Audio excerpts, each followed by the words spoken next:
अपने पितरों के प्रति हमेशा भावनात्मक पहलू क्यों होना चाहिए। दो भाई थे, दोनों शादीशुदा थे। दो भाई थे, दोनों भाई शादीशुदा थे।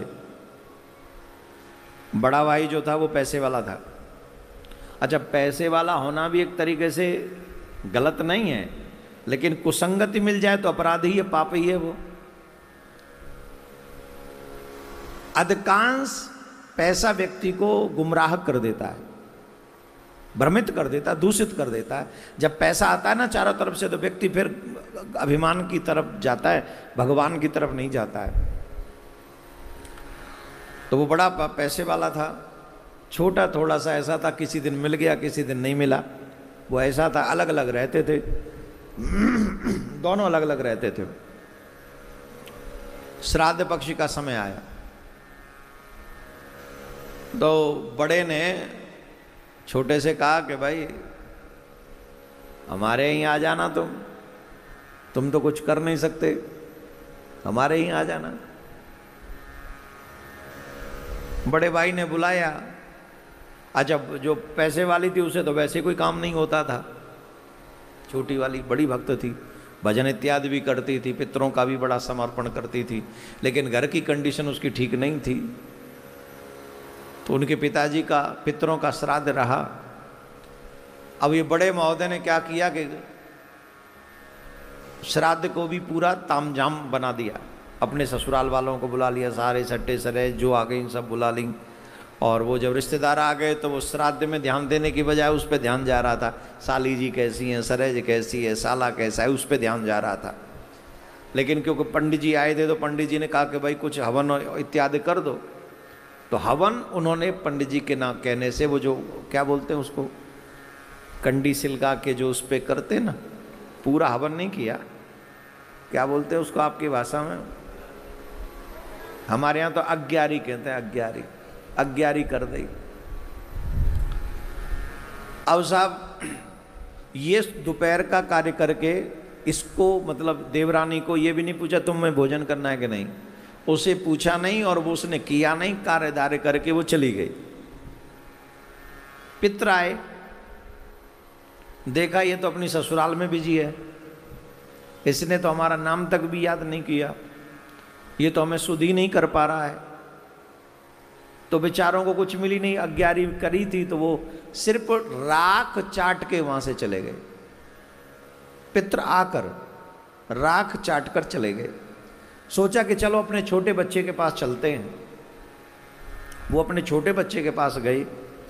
वहां उन्होंने एक दृश्य देखा, पितरों ने।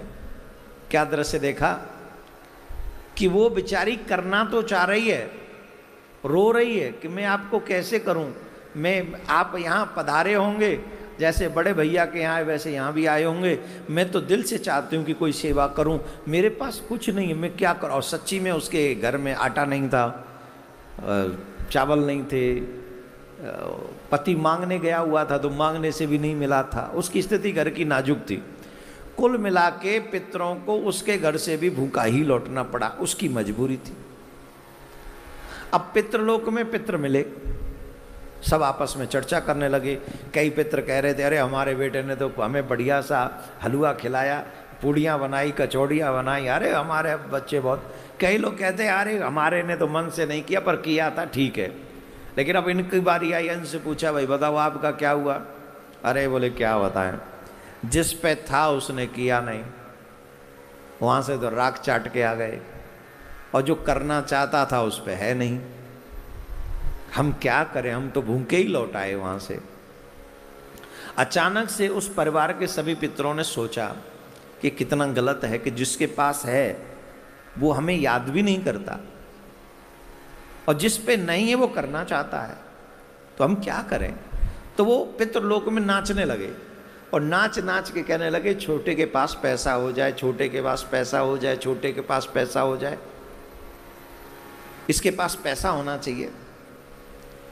तो हुआ क्या,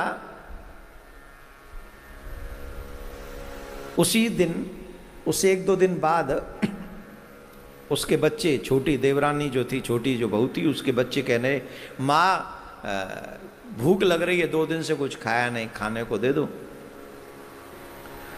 अब माँ के पास तो बाकी कुछ था नहीं, तो माँ ने कहा अरे बाहर नाद है, नाद समझते हो नाद? हाँ, वो बड़ी सी होती है जिसमें भैंसों के लिए पानी भरते या कभी कभी कुछ इकट्ठा करते सामान, नाद होती है हमारे यहाँ ब्रज में। तो उसको भी पता था कुछ नहीं है, तो उसने बच्चों से कहा जाओ बाहर नाद रखी है, उसमें जो मिले मिल बांट के खा लो। बच्चों को लगा सच्ची में नाद में कुछ होगा, तो बच्चे गए तो नाद उल्टी रखी हुई थी। उस नाद को सही किया उन्होंने, तो जब नाद उन्होंने पलटी तो उस नाद में हीरा जवाहरात पूरा खजाना मिल गया उन बच्चों को, पूरा खजाना। बोलो पितृश्वर की जय। पूरा खजाना। अब तो बच्चे चिल्लाए माँ माँ देखो ये क्या है, ये क्या है, ये क्या है। अब तो महाराज वो गए और जाके माँ ने देखा तो उसने अपने पति को बुलाया, लगता है ये तो देवीय कृपा है, देवीय कृपा है।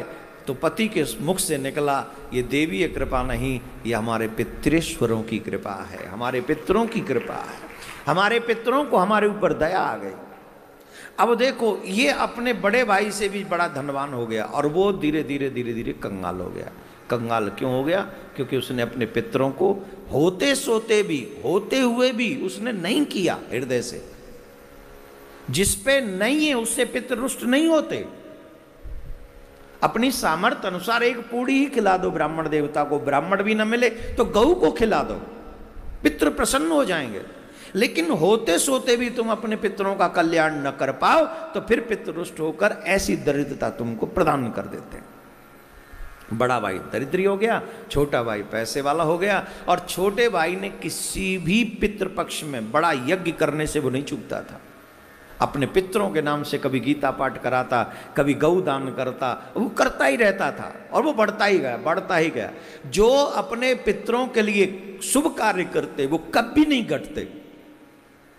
जो पितृपक्ष में अपने पितरों को याद करते हैं उनके प्रति देखो, आपके किए हुए सत्कर्मों का फल इन दिनों में हमारे पितरों को लगता है, आपके पितरों को लगता है।